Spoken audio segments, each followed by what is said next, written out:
ली अपने बेटे के हाथ से वो रॉकेट लेके उसकी बैटरी निकालकर टेबल पर रख देता है। इसके बाद वो सभी घर के लिए निकलने लगे, लेकिन बो उस रॉकेट को साथ ले जाने की बार बार जिद कर रहा था। इसलिए रीगन चुपके से इस बिना बैटरी वाले रॉकेट को उसके हाथ में थमा देती है और वो भी स्टोर से बाहर आ गई। पर तभी उस बच्चे ने रॉकेट की बैटरियां भी उठा ली। इसके बाद ये चारों लाइन से घर की तरफ निकल पड़े। तब हम देखते हैं कि रोशनियों से चमकने वाला ये शहर कभी गाड़ियों के शोर और इंसानों की भीड़ से भरा रहता, मगर आज ये शहर पूरी तरह से वीरान और सन्नाटे में डूबा हुआ है। यहाँ इंसान तो दूर बल्कि परिंदों की भी आवाज नहीं सुनाई देती। हर तरफ एक खौफनाक सी खामोशी छाई हुई है। पूरी दुनिया में अब कमतर ही लोग जिंदा बचे हैं, जिनमें ये 5 लोग भी शामिल हैं। यहाँ हम देखते हैं कि उन्होंने लाइन से अपने घर तक रेत बिछाया हुआ है और ये लोग इस पर नंगे पांव चल रहे थे ताकि कदमों की भी आहट न हो। वहीं मासूम बो रीगन के पीछे था। वो रॉकेट को लेकर बहुत खुश था। तभी बो ने रॉकेट में बैटरी लगाकर उसे ऑन कर दिया, जिससे उस रॉकेट में म्यूजिक बजने लगा। रीगन सुन नहीं सकती थी, इसलिए आवाज पर उसका ध्यान ही नहीं गया। लेकिन जब ली और एवलिन ने उसे सुना तो वो दोनों बहुत ज्यादा घबरा गए। तभी अचानक घने जंगलों के बीच से निकलकर गोली की रफ्तार से भागता एक खौफनाक मॉन्स्टर बो की तरफ बढ़ने लगा। ली जल्दी से खिलौने को बंद करने के लिए बो की तरफ तेजी से दौड़ता है, लेकिन तब तक बहुत देर हो चुकी थी। वो मॉन्स्टर बो को अपने साथ ले गया। उसके बाद हमें 1 साल के बाद का सीन दिखाया जाता है। ली और उसकी फैमिली ने इस हालात में जीना सीख लिया था। ली ने अपने घर में एक रिसर्च रूम बना लिया था, जहां उसने उस मॉन्स्टर के बारे में पूरी जानकारी हासिल कर ली थी। यहाँ हमें पता चलता है कि वो खौफनाक मॉन्स्टर जो बिल्कुल धीमी सी आवाज को भी कई किलोमीटर दूर से डिटेक्ट कर लेता है। अच्छी बात ये थी कि वो मॉन्स्टर पूरी तरह से अंधे थे, लेकिन उनकी सुनने की ताकत इतनी तेज थी कि वे हवा में जरा सी वाइब्रेशन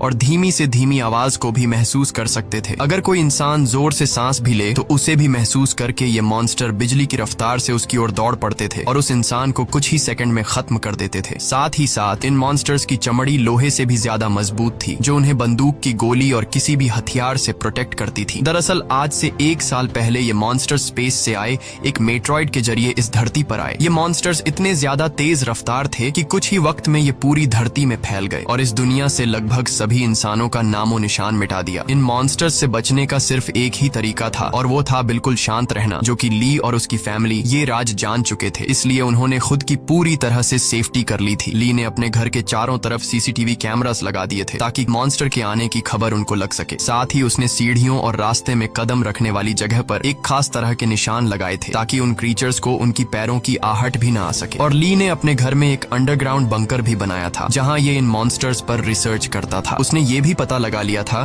कि इस इलाके में कुल 3 मॉन्स्टर मौजूद हैं। अब ली उन मॉन्स्टर की कमजोरी के बारे में जानने की कोशिश कर रहा था। साथ ही साथ ली रेडियो के जरिए पूरी दुनिया में हेल्प का सिग्नल भेज रहा था, लेकिन अब तक उसका किसी से भी कांटेक्ट नहीं हो पाया था। यहाँ हमें पता चलता है कि एवलिन प्रेग्नेंट है और जल्द ही वो एक बच्चे को जन्म देने वाली है। अब क्योंकि ये बच्चा पैदा होने पर रोने लगेगा, इसलिए उन्होंने अपने आने वाले बच्चे के लिए एक साउंड प्रूफ बॉक्स बना लिया है ताकि जब भी अगर बच्चा रोए तो उसके मुंह पर ऑक्सीजन मास्क रखकर उसे उस बॉक्स में छुपा दें, जिससे उस मॉन्स्टर को बच्चे की रोने की आवाज नहीं आएगी। इस मुश्किल हालात में मॉन्स्टर से बचने के लिए रेडी रहना बहुत जरूरी था, लेकिन ली की बड़ी बेटी रेगन सुन नहीं सकती थी और ये कमी उसके लिए एक बड़ी मुसीबत बन सकती थी। इसलिए ली इसकी इस कमी को दूर करने की कोशिश में था। ली अपनी बेटी रेगन के लिए एक कॉक्लियर हीरिंग एम्पलीफायर बनाता है और ली वो एम्पलीफायर रेगन को दे देता है। लेकिन रेगन इस एम्पलीफायर को लेकर खुश नहीं थी, क्योंकि उसे लगता था कि हमेशा की तरह ये एम्पलीफायर भी काम नहीं करेगा, क्योंकि ली अपनी बेटी रेगन के लिए पहले भी कई एम्पलीफायर बना चुका था। इसलिए रेगन पहले तो इस एम्पलीफायर को गिरा देती है, लेकिन जब वह उस एम्पलीफायर को टेस्ट करती है तो ये एम्पलीफायर काम कर रहा होता है। बाहरी दुनिया की आवाज सुनते ही वो खुशी के मारे रोने लगती है और साथ में रेगन को अपने छोटे भाई की याद भी आती है। रेगन आज भी खुद को अपने भाई की मौत का जिम्मेदार ठहराती है। इससे लगता है कि अगर उस दिन वो अपने भाई को टॉय रॉकेट नहीं देती तो आज उसका भाई जिंदा होता। रेगन अपने पिता के काम में हाथ बटाकर खुद को साबित करना चाहती थी, इसलिए रेगन अपने पिता के अंडरग्राउंड बंकर की तरफ जाने लगती है,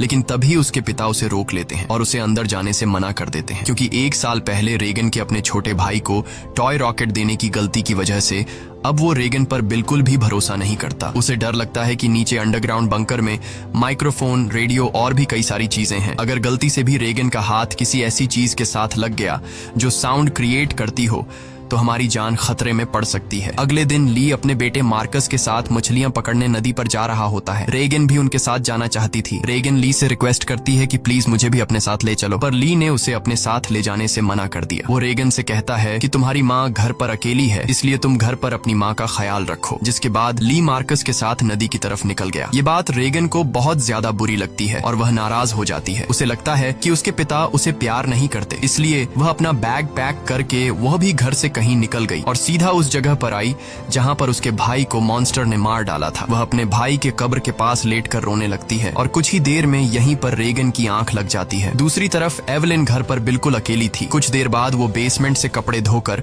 उन्हें बोरी में भरकर बाहर ले जा रही थी। तभी सीढ़ी पर लगा एक कील उस बोरी में फंसकर सीधा हो गया। वह नुकीला कील ठीक उनके पैर रखने की निशान पर था, पर एवलिन उसे देख नहीं पाई। उधर ली और मार्कस मछली पकड़ने में लगे थे। कुछ देर बाद ली अपने बेटे मार्कस को एक झरने के पास ले आता है और ली अपने बेटे से कहता है कि यहाँ तुम बात कर सकते हो, क्योंकि पानी के झरने की वजह से तुम्हारी आवाज उसमें हाइड हो जाएगी और तुम्हारी आवाज उस मॉन्स्टर तक नहीं पहुँच पाएगी। अब तुम खुलकर बात कर सकते हो। वो दोनों झरने के पास बैठकर बातें करने लगते हैं। मार्कस पूछता है क्या वो बो की मौत का जिम्मेदार रेगन को मानते हैं, जिस पर ली जवाब देता है कि जो कुछ भी बो के साथ हुआ उसमें किसी की भी गलती नहीं थी। लेकिन मार्कस ली को बताता है कि रेगन आज भी बो की मौत का जिम्मेदार खुद को ठहराती है, इसलिए तुम्हें रेगन को ये बात बतानी चाहिए कि उस दिन तुम्हारी कोई गलती नहीं थी। इसी दौरान एवलिन ने अपने मर चुके बेटे की तस्वीर लिए उसकी याद में आंसू बहा रही थी। तभी अचानक उसे लेबर पेन शुरू हो गया, यानी कि उसकी डिलीवरी का टाइम आ चुका था। वो फोटो फ्रेम हाथ में लिए हुए जल्दी से बेसमेंट की तरफ जाने लगी, पर तभी सीढ़ियों से नीचे उतरने की जल्दी में उसका पैर उस नुकीले कील पर धंस गया। एवलिन दर्द से तड़प उठी, पर उसने अपने मुंह से आवाज नहीं निकाली। लेकिन उसके हाथ से उसके बेटे का फोटो फ्रेम छूट गया और तेज आवाज के साथ नीचे गिरकर टूट जाता है। एवलिन ने जैसे तैसे करके अपने पैर को खींचकर उस कील से बाहर निकाला। इस दौरान उसे इतनी तकलीफ हुई कि उसका चेहरा पूरी तरह से लाल हो गया, लेकिन वो खुद पर काबू रखते हुए अपने मुंह से आह तक नहीं निकालती, क्योंकि उसे पता था कि आवाज निकालने का मतलब अपनी मौत को दावत देना है। वो लंगड़ाती हुई नीचे आकर लाइट का स्विच ऑन करती है, जिससे बाहर रेड लाइट जल पड़ी। अब वो वापस ऊपर की तरफ लौटने लगी, पर तभी उसने कुछ देखा जिससे उसके गले में सांस अटक गई। असल में वो मॉन्स्टर उसके घर तक पहुंच चुका था। दरअसल जब एवलिन के हाथ से वो फोटो फ्रेम गिर गया था तो उस आवाज को मॉन्स्टर ने सुन लिया था। डर से कांपती एवलिन दीवार के पीछे छिप गई। दूसरी तरफ ली और मार्कस मछलियां पकड़कर घर वापस लौट रहे थे। तभी दूर से उन्होंने देखा कि घर के चारों ओर रेड लाइट जल रही है। ली समझ गया कि एवलिन खतरे में है। वह तुरंत घर की तरफ भागा। उधर बेसमेंट में छिपी एवलिन डर के मारे कांप रही थी और वो मॉन्स्टर उसे घर के हर एक कोने में ढूंढ रहा था। तभी एवलिन को बेसमेंट में एक टाइमर मिला। यहाँ एवलिन समझदारी से काम लेते हुए उस टाइमर में कुछ सेकंड्स का टाइम सेट करके उसे एक कोने में रख देती है और जल्दी से एक दूसरे कोने में आकर चुप जाती है। इतने में वो मॉन्स्टर वहाँ हलचल महसूस कर लेता है और वो धीरे धीरे उस हलचल वाली जगह की तरफ बढ़ने लगा। वो एवलिन के काफी करीब था। एक तो एवलिन को लेबर पेन हो रहा था और दूसरा उस मॉन्स्टर का डर था। लेकिन एवलिन अपने आप को पूरी तरह से कंट्रोल करके बिल्कुल चुपचाप बैठ जाती है। तभी टाइमर में अलार्म बजा, जिसे सुनते ही वो मॉन्स्टर तेजी से उस डायरेक्शन में भागा। मौके का फायदा उठाते हुए एवलिन जल्दी से अंडरग्राउंड बेसमेंट से बाहर निकली, पर वो जैसे ही मेन डोर से बाहर निकलने वाली थी तो उसने देखा कि एक और मॉन्स्टर घर के बाहर यहाँ वहाँ घूम रहा है। इसलिए एवलिन वहीं पर दीवार के साथ छिप गई। उधर ली मार्कस के साथ दूर से ये सब कुछ देख रहा था। ली समझ गया कि अगर मैं अपनी बीवी को बचाने के लिए घर पर जाऊंगा तो मैं अपनी बीवी को बचाने के बजाय हम दोनों की जान जा सकती है, क्योंकि उस मॉन्स्टर की बॉडी इतनी सख्त है कि उसे बंदूक से मार पाना इम्पॉसिबल है। इसलिए वह अपने पहले से बनाए हुए एक प्लान पर काम करने लगा। ली ने जल्दी से मार्कस को टॉर्च दिया और उसे जल्दी फ्लेयर रॉकेट चलाने को कहा, जो उन्होंने घर से दूर एक जगह पर पहले ही वहाँ सेट कर रखे थे। जिसके बाद मार्कस तेजी से रॉकेट की तरफ भाग निकला। दूसरी तरफ एवलिन ऊपरी मंजिल में मौजूद बाथ टब में भाग आई थी। वह बहुत ज्यादा तकलीफ में थी। अब वह और ज्यादा देर तक बच्चे को रोक नहीं सकती थी। वह बस बच्चे को जन्म देने ही वाली थी कि उसकी सिसकियों की आवाज को महसूस करता हुआ वो मॉन्स्टर बाथरूम के करीब आ चुका था। एवलिन को समझ आ चुका था कि अब जिंदा बच पाना नामुमकिन है। तभी उधर मार्कस ने रॉकेट्स चला दिए, जिससे आसमान में तेज आवाज के साथ फ्लेयर्स शुरू हो गईं, जिसे सुनकर वह मॉन्स्टर एवलिन को यहीं पर छोड़कर तेजी से उस आवाज की तरफ भागा और उसी पल दर्द को दबाए बैठी एवलिन जोर से चीख पड़ी, जिसकी आवाज रॉकेट्स के शोर में दब जाती है। ये रॉकेट्स का शोर और लाइट्स दूर से रेगन भी देख लेती है और वह घर की तरफ निकल पड़ती है। थोड़ी देर बाद ली बंदूक लेकर घर के अंदर आया। उसने देखा कि सीढ़ियों पर पैरों के खून के निशान लगे हुए हैं। वह उन निशानों का पीछा करते हुए बाथरूम तक पहुंच जाता है। वहां पहुंचकर वह देखता है कि बाथ टब खून से लाल है। वह समझ गया कि एवलिन भी उस मॉन्स्टर का शिकार हो चुकी है। वह आंसू बहाता हुआ वहीं बैठ गया, पर तभी शावर शावर रूम के कांच पर किसी ने हाथ रखा। वह कोई और नहीं बल्कि एवलिन ही थी। एवलिन ने इस मुश्किल हालात में भी खुद को संभाल कर एक बेटे को जन्म दिया था। एवलिन को जिंदा पाकर ली की आंखें खुली की खुली रह गईं। अब इससे पहले कि बच्चे की रोने की आवाज आती, ली तुरंत एवलिन और बच्चे को उठाकर अंडरग्राउंड रूम में ले आया, जिसके बेसमेंट में उन्होंने बच्चे के लिए साउंड प्रूफ बॉक्स बनाया था। लेकिन बेसमेंट में घुसने से पहले ही बच्चे ने रोना शुरू कर दिया, जिसे सुनकर वो मॉन्स्टर तेजी से उनकी ओर आने लगा। ली जल्दी से अंडरग्राउंड रूम में घुसा और दरवाजे को एक मोटे मैट्रेस से ढक दिया। ली ने फौरन बच्चे के मुंह पर ऑक्सीजन मास्क लगाया और उसे बॉक्स में बंद कर दिया, जिससे उसके रोने की आवाज बंद हो गई। तब जाकर उन दोनों ने राहत की सांस ली। यहाँ ली अपनी वाइफ एवलिन को बताता है कि मैं इन क्रीचर्स की कमजोरी जान चुका हूँ। अब जल्द उनके लिए मैं एक औजार तैयार करने वाला हूँ, जिससे ये क्रीचर्स हमारा कुछ नहीं बिगाड़ पाएंगे। इसी दौरान दूसरी ओर रेगन भी घर लौट रही थी। तभी उसे खेतों के बीच एक लाइट जलती हुई नजर आई। रेगन जल्दी से उस लाइट के पास आने लगी, लेकिन वह इस बात से अनजान थी कि एक मॉन्स्टर उसकी कदमों की आहट से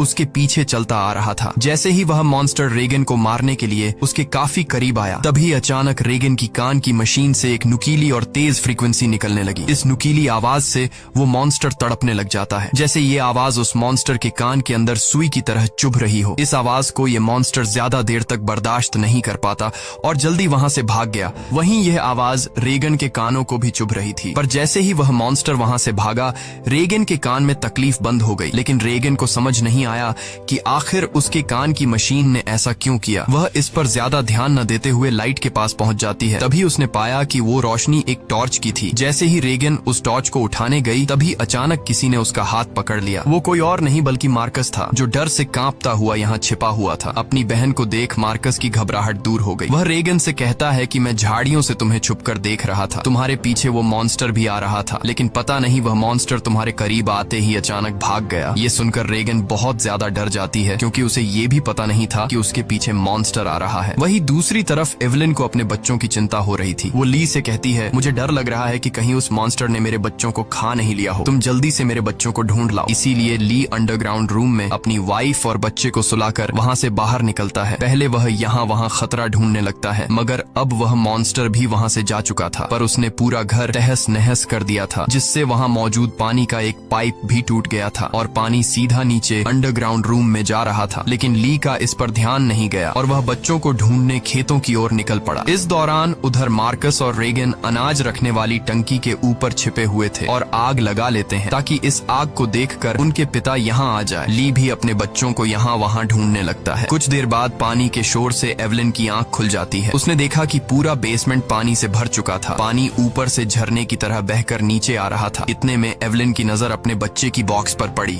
वह बॉक्स खुला हुआ था, पर वहाँ से बच्चे की जरा सी भी आवाज नहीं आ रही थी। एवलिन जैसे ही बॉक्स के पास जाने लगी, तभी उसे बॉक्स के पास ही सामने से एक मॉन्स्टर नजर आया। उसे देखकर एवलिन बहुत ज्यादा घबरा गई। एवलिन को लगा कि शायद मॉन्स्टर ने उसके बच्चे को खा लिया है, क्योंकि एवलिन को वह बॉक्स तो नजर आ रहा था, लेकिन वह बॉक्स उससे काफी दूर था, इसलिए वह बॉक्स के अंदर देख नहीं सकती थी कि बच्चा अभी भी जिंदा है या फिर मॉन्स्टर ने उसे खा लिया। इसलिए वह धीरे धीरे बॉक्स की तरफ बढ़ने लगी। तभी वो मॉन्स्टर भी पानी में उतर जाता है। लेकिन एवलिन जब बॉक्स के करीब पहुंची तो उसने देखा कि उसका बच्चा सही सलामत है। खुशकिस्मती से बच्चे ने आवाज नहीं किया था, जिस वजह से उसकी जान बच गई थी। वह अपने बच्चे को लेकर एक कोने में आकर चुपचाप खड़ी हो गई, पर वो मॉन्स्टर मौत बनकर एवलिन के पास ही मंडरा रहा था। अगर बच्चे के मुंह से जरा सी भी रोने की आवाज निकलती तो उनकी मौत पक्की थी। दूसरी ओर रेगन और मार्कस अपने पिता का इंतजार करते करते थक चुके थे। रेगन को लगता है कि उनके पिता उन्हें बचाने के लिए नहीं आएंगे। अब वह अकेले ही घर जाना चाहती थी, लेकिन मार्कस को अपने पिता पर पूरा यकीन था। अपनी बहन को जाता देखकर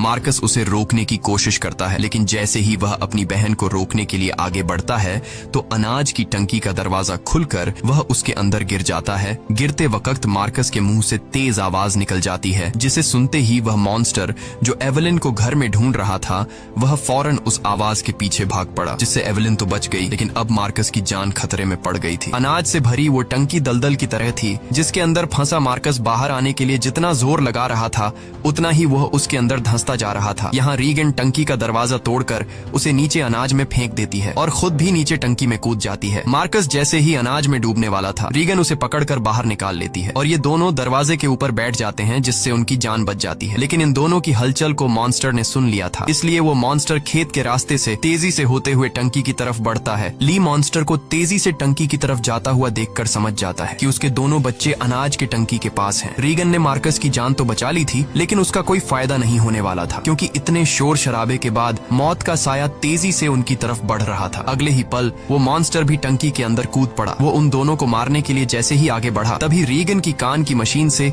एक बार फिर एक नुकीली आवाज निकलने लगी। ये आवाज उस मॉन्स्टर के लिए बहुत ही ज्यादा पेनफुल होती है, इसलिए वो बिना उन्हें मारे वहाँ से निकल जाता है। रीगन और मार्कस मौत के मुंह से बाल बाल बच गए और टंकी से बाहर निकल आए। बाहर ली भी उन्हें ढूंढता हुआ आ पहुंचा था। वह अपने बच्चों को सही सलामत देखकर बहुत खुश होता है। इस दौरान एवलिन भी ये सब कुछ सीसीटीवी रूम से देख रही थी। तभी ली को पता चलता है कि अभी भी वो मॉन्स्टर यहाँ आसपास है। उसने बच्चों को फौरन सामने मौजूद गाड़ी की ओर भेज दिया और खुद एक कुल्हाड़ी उठाकर आसपास नजरें दौड़ाने लगा, लेकिन वो क्रीचर ठीक उसके ऊपर होता है। ली जैसे ही पलटकर पीछे देखता है, वो मॉन्स्टर उसे अपने पंजे से मारकर दूर फेंक देता है। अपने पिता को तकलीफ में देखकर मार्कस ली को आवाज देने लगता है। आवाज सुनकर मॉन्स्टर को मार्कस की पोजीशन का भी पता चल जाता है। वो मॉन्स्टर अब मार्कस और रीगन की तरफ बढ़ने लगा, लेकिन तभी एक बार फिर रीगन की कान की मशीन से फ्रीक्वेंसीज निकलने लगी। वह आवाज रीगन को भी चुभ रही थी, इसलिए रीगन ने अपनी कान की मशीन को ही ऑफ कर दिया, लेकिन यह उसकी सबसे बड़ी गलती थी। इस मशीन से जो फ्रीक्वेंसी निकलती थी, वही फ्रीक्वेंसी उस मॉन्स्टर की कमजोरी थी, जिसे वो बिल्कुल भी बर्दाश्त नहीं कर सकता था। लेकिन अनजाने में रीगन ने मशीन को बंद करके अपनी ही मौत को दावत दे दी। अगले ही पल वो मॉन्स्टर कार पर झपट पड़ा और मार्कस तक पहुंचने की कोशिश करने लगा। इसी दौरान उधर ली होश में आ गया। अपने बच्चों को खतरे में देख वह समझ गया था कि मॉन्स्टर से लड़कर वह कभी भी मॉन्स्टर को मार नहीं सकता, इसलिए अब उसे सिर्फ एक ही रास्ता नजर आया। उसने रीगन को इशारों में बताया कि मैं तुमसे बहुत ज्यादा प्यार करता हूँ, मैंने तुम्हें कभी भी बो की मौत का जिम्मेदार नहीं ठहराया है और मेरे होते हुए तुम्हें कुछ नहीं हो सकता। जिसके बाद ली जोर से चिल्लाने लगा। उसे सुन वो मॉन्स्टर ली की तरफ दौड़ पड़ा और एक ही झटके में उसे चीर फाड़ कर रख दिया। अपने पिता को मरता हुआ देखकर रीगन को बहुत ज्यादा दुख होता है, क्योंकि पहले उसे लगता था कि उसके पिता उससे प्यार नहीं करते, लेकिन अब उसे रियलाइज हुआ कि वह गलत थी। ली को मारने के बाद वो मॉन्स्टर वहाँ से चला जाता है। दूसरी तरफ एवलिन भी ये सब कुछ सीसीटीवी के जरिए देख रही थी। तब रीगन उसी वक्त गाड़ी स्टार्ट करके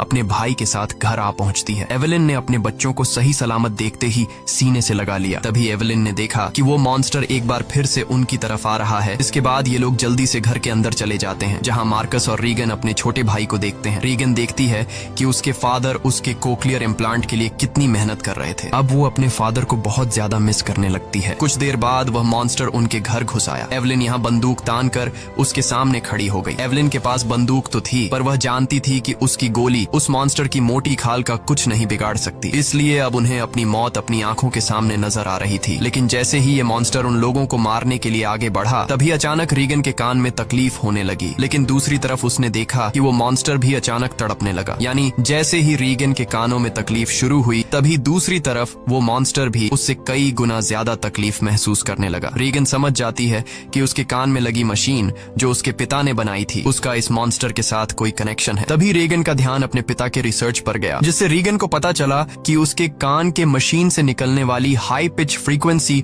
उस मॉन्स्टर की कमजोरी है। रीगन को समझ आ गया था कि जब भी ये मॉन्स्टर मेरे करीब आता तो मेरे कान में तकलीफ होने लगती और ये मॉन्स्टर वहाँ से भाग जाता। इससे पहले कि ये मॉन्स्टर उन्हें मार देता, रीगन जल्दी से अपने कान में लगे कॉक्लियर इम्प्लांट का पावर और ज्यादा बढ़ा देती है, जिससे निकली हाई फ्रीक्वेंसी साउंड से वो मॉन्स्टर अचानक तड़पने लगा। ऐसा लग रहा था कि जैसे वो हाई फ्रीक्वेंसी साउंड उस मॉन्स्टर के पूरे शरीर में सुइयां चुभा रही हो। यहाँ रीगन की माँ भी समझ जाती है कि ये सारा कमाल कोक्लियर इम्प्लांट का है, लेकिन पावर बढ़ाने से रीगन के कानों में भी और ज्यादा तकलीफ होने लगी। इसीलिए रीगन समझदारी से काम लेते हुए वहाँ रखे एक माइक्रोफोन के साथ उस कान की मशीन को लगा देती है, जिससे वो फ्रीक्वेंसी साउंड वेव और ज्यादा तेज हो गई। अब तो उस मॉन्स्टर का दर्द से बुरा हाल हो गया और उसकी खोपड़ी का आर्मर अपने आप ही खुलने लगा। आर्मर खुलते ही जैसे ही उसका मुंह नजर आया, तभी एवलिन ने शॉटगन से सीधे उसके मुंह पर ही फायर कर दिया, जिससे उसकी खोपड़ी एकदम गुब्बारे की तरह फट गई और आखिरकार वो मॉन्स्टर मारा गया। हालांकि खतरा अभी टला नहीं था। गोली की आवाज सुनकर उस इलाके में मौजूद बाकी के 2 और मॉन्स्टर भी उनकी ओर आने लगे, लेकिन अब एवलिन और रीगन को उन मॉन्स्टर्स की कमजोरी मालूम चल चुकी थी। इसलिए रीगन ने माइक का वॉल्यूम फुल कर दिया और एवलिन उन मॉन्स्टर्स को मारने के लिए तैयार हो गई। इसी के साथ ये कहानी खत्म हो जाती है। अगर वीडियो आपको अच्छी लगी हो